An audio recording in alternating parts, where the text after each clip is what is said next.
The Atlanta Braves hosting the Philadelphia Phillies, NLDS game number 2. The Phillies are plus 110 on the money line. The Braves are minus 130. The over-under is 7 runs. The Phillies, getting a run and a half, are minus 205, meaning if you bet them that way and they win this game outright, you win.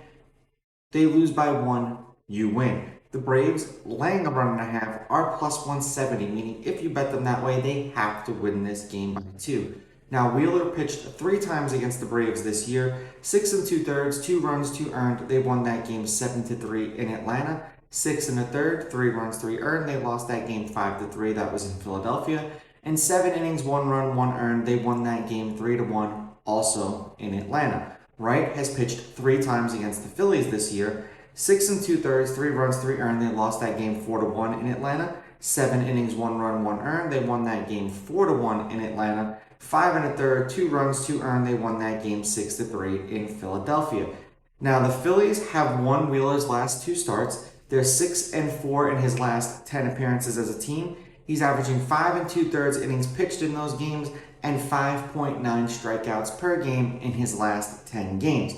Now, Wright, on the other hand, the Braves are on a 9-game winning streak in his last 10 games. They are 9-1 as a team in his last 10 games. He's averaging 5 2/3 innings pitched and 5.4 strikeouts per game in his last 10 games.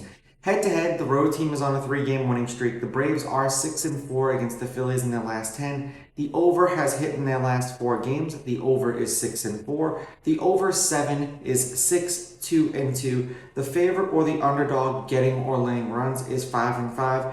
There's been 4 one-run games, including the last 2 games that they've played against each other. Now, this is one of those games where all of the numbers for Wright say to take the Braves. However, whenever these pitchers go on a really long winning streak, it eventually comes to an end. And I think that everyone is going to hammer the Braves today, thinking that they're not going to drop 2 in a row. But I'm going to go with the road team stat, and I'm going to take the Phillies and roll the dice with the dog. I'm going to take the Phillies with the money line, the Phillies getting the runs, and the over in this game. These are just my picks. If you disagree, please go with your gut, and please bet responsibly.